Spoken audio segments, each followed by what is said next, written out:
The transfer window is about to slam shut, and as ever, when it comes to deadline day, all the rumours suggest that Tottenham are going to do a lot of business and possibly some last minute surprise striker business too. But will we, as ever, be left a little underwhelmed and, like our last manager, be left short of what he actually needs? Is Daniel Levy hoping for some kind of cut price miracle to come his way on a day where Liverpool are spending £130 million to add to a squad who just won the league and have won 3 out of 3 this season already? I'll be discussing all the latest reports in today's episode of Daily Tottenham Transfer News. Guys, thank you so much for watching and listening wherever you are. If you're on YouTube, please do press that like button. Please do subscribe to the channel. I'm getting really close to 20,000 subscribers now. Thank you so much for your support. And do join me on BigUp. Join my community there. That's where I come to do all of the live Tottenham watch-alongs. Details of how are at the top of the description box below on YouTube. But let's get started with the transfer news. And actually, some news from Tottenham Hotspur's medical department that might lead to some transfer surprises on deadline day today. Big reports coming out now that Dominic Solanke's ankle injury is far worse than feared, and he could not only be out for months, but maybe have to have surgery on it. There were actually reports of that on Saturday before the game, but Thomas Frank came out and said he hoped to have Solanke back after the international break. Now, that could well have been smoke and mirrors on the basis that for him to come out and say Solanke's out for a long time would show any clubs that we were trying to buy players from that we were even more desperate than they knew we were already to buy another striking option, another player for the forward line. No guaranteed definite news about this from the club as yet. Of course, they won't tell us anything until after the deadline shuts. But if that's the case, then I think Spurs are in a bit of trouble, to be honest.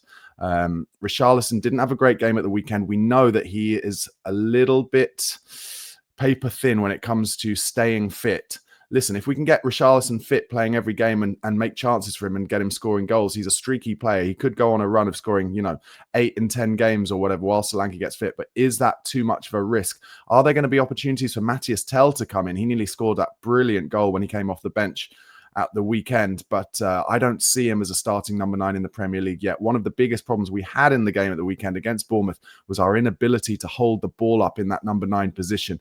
Richarlison was dominated by the Bournemouth centre-halves, and Matthias Tell is not a hold-up player either. As a result, Fabrizio Romano came out late last night and said that Spurs have made an inquiry for Randall Kolo Muani again in the last 24 hours. His reported deal to go to Juventus on a permanent move is stalling, and therefore that leaves a space open for Spurs to potentially try and get him to the Tottenham Hotspur Stadium, possibly on a loan with an option deal. Keep an eye on that one during deadline day. Meanwhile, during talks for Morgan Rogers, who is still high up on Spurs' list of a player that we want to bring in, although why we're leaving this so late, I don't know. Why they think Aston Villa would want to sell him more on deadline day than earlier in the window is beyond me. But during talks for him, the reports are that Aston Villa have mentioned Wilson Odobert and Lucas Bergvall, as well as Guillermo Vicario. So to me, that seems like Aston Villa just saying to Spurs, don't even call us. If you call us about Morgan Rogers, then we're going to start asking for some of your best players, specifically talking about Bergvall and Vicario. So I'd be very, very surprised. You can meme me up and I'll eat my hat if Morgan Rogers comes to Spurs. Firstly, I don't think Daniel Levy is going to slap down 80, 90 million pounds for a player on deadline day. And secondly, we're not going to let Lucas Bergvall go. Why would we? He was our player of the year last season. Other reports at Tottenham on deadline day showing an interest in Openda, Wissa, and Mateta from Crystal Palace as well, alongside other targets. The one that I think is most likely to go through today, Spurs have started official talks with Atalanta over Ademola Lookman. The Nigerian has given his availability to join Spurs. He wants to come. Personal terms, not an issue. Bayern Munich did come in for Ademola Lookman as well yesterday, though, after their move for Nicholas Jackson fell through because of injuries occurred at Chelsea. Nicholas Jackson was in Munich waiting for his medical, desperate to move to Bayern. Lots of photos taken for him out in Germany, and suddenly Chelsea call him back because of Liam Delap's hamstring problem, and Nicholas Jackson will not be happy, although reports are that Chelsea will be happy to let Nicholas Jackson go today on a permanent move, but not on loan anymore. And Newcastle, flush with cash because of this Alexander Isak move that's going to go through to Liverpool today, an unbelievable signing, a British record.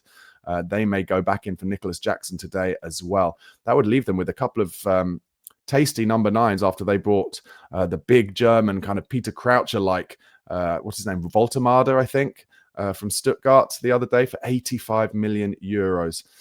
Graham Bailey, in terms of Ademola Lookman, said that Atalanta want 43 million for the forward, but could accept an initial loan deal with an obligation to buy. How do you feel about Ademola Lookman? He's not one that moves the needle for me. He's been available all summer. And again, it just looks a bit like desperation, opportunism on the last day from Tottenham. I don't doubt that he's a good player. There are some Spurs content creators who I respect who really want us to bring him in. So I'm happy to be proven wrong. I just fear that his previous inability to really do much in the Premier League when he was at Fulham, when he was at Everton, is that going to affect his confidence when he comes back if he doesn't score early on? However, he is a player who can play off the left. And like I said about Dom Solanke, we might need more firepower up front as well. So who knows? Plettigol also said that Spurs, one of the clubs who have approached Ademola Lookman over a possible transfer. Graham Bailey also says Spurs' move to sign Manchester City forward Savinho is not completely dead just yet. For me, why are Manchester City going to suddenly allow Savinho to move on deadline day when they've said no consistently over the last few weeks? So I can't see that one happening either.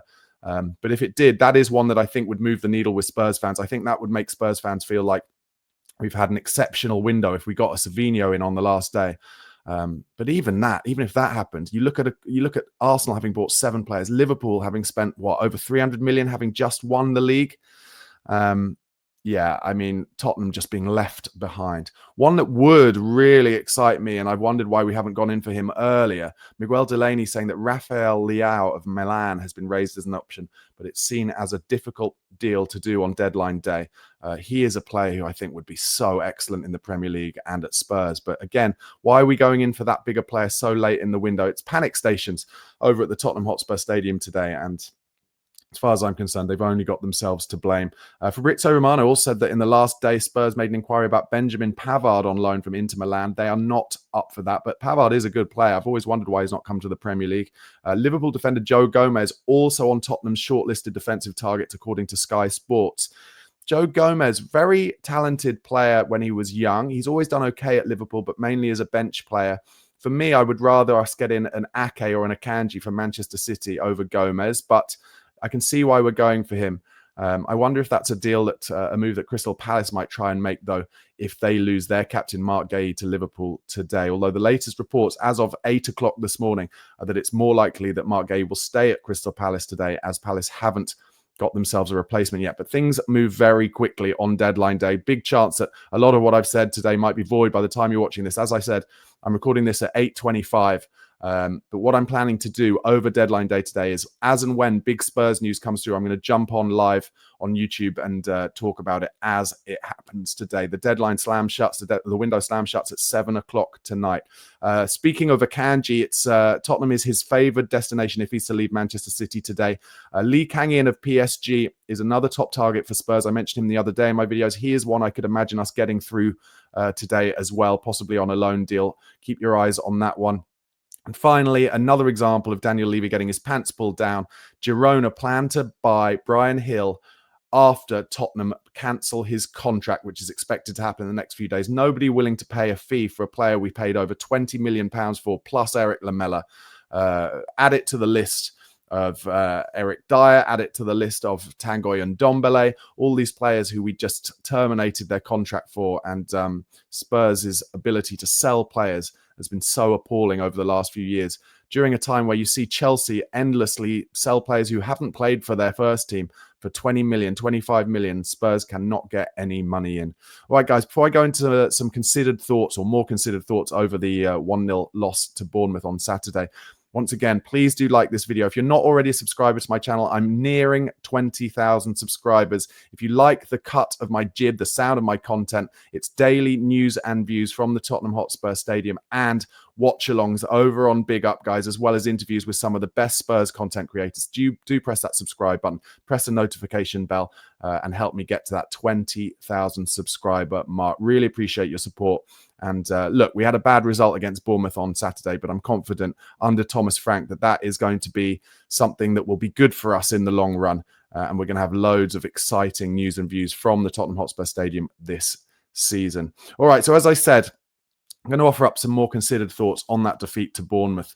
I was very, very frustrated and angry after the game. It was a performance that came from nowhere. I didn't expect it, and for me, we didn't work as hard as Bournemouth. That's what upset me the most, I think. It was worryingly similar to a few Nuno Espirito Santo performances at Spurs. That was one thing that worried me, where we just had a complete absence of any central midfield, where we kind of playing this 4-2-4 formation when we were in possession. But as a result, Bournemouth were able to crowd that midfield and press us narrow, and we couldn't get out of our last third, of our own third, basically. Especially away at Arsenal, Nuno Espirito Santo, I remember it really well, played a similar kind of way, and it was really embarrassing. For me, a little bit of negativity towards Thomas Frank over the fact that I felt he made his substitutions far too late. It was incredibly clear to me that what we needed was more balance, by which I mean we needed Udogie to come in on the left for Jed Spence, either with Spence then going to right back as he did when Porro came off after about, I think, maybe 65, 70 minutes. It was so easy for Bournemouth to press us down our left-hand side because it was Jed Spence who doesn't like using his left foot, so he wasn't able to get that ball down the line. And Brennan Johnson, who's also right-footed. So every time it went to our left back, it was so easy for them to squeeze us back across the pitch. And that's why throughout the game, we were just going sideways, backwards to Vicario. So I felt at halftime, Thomas Frank needed to bring Udogie in now that Udogie was fit. And he waited till 70 minutes. And by then it was too late. But we did have our best spell after 70 minutes because of that balance. We then had Van de Ven and Udogie able to take the ball on the left, down the left-hand side, and Bournemouth didn't like it. They weren't able to press us the same way. And then Tell came on and gave us another option down that side as well. I've got to talk about this international break curse. It's completely embarrassing and ridiculous, and it's not coincidence. It can't be coincidence, and I really hoped that Christian Romero, now he'd been given the captain's armband, would get into that team before this international break and say, look, this is as important as any other game, and I'm going to lead from the front and go into tackles just as hard as I usually do. But for me, and let me know if you think I'm wrong, I'm happy to be proven wrong. For me, Christian Romero just jogged around the pitch the other day. He was not leader-like. He was not talkative as far as I could see. All of those players pulled out 50-50 challenges throughout the game. And yeah, just in the Premier League, as I talked about so much last season on the Ranch, in the Premier League, if you drop 3-4 percentage points, you will get dominated. And that's exactly what happened. And if I'm Thomas Frank, you know, he's a big communicator. He's big on data. He will know about this international break curse. Someone needs to talk to him about it if he doesn't.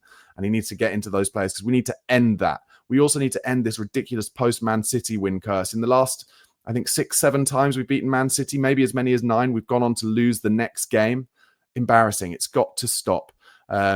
But I will try and end that little section on a bit of positivity, which is there have been a lot of strange results in the Premier League this weekend. And it may be a good thing for Spurs that we've had that defeat. No more complacency. We know there's a lot of work to be done. Thomas Frank can get that into the players. And Thomas Frank will have learned a lot from the players in that game as well. Who's going to really stand up to be counted in an important game like that? Who's going to stand up to be counted for an international break?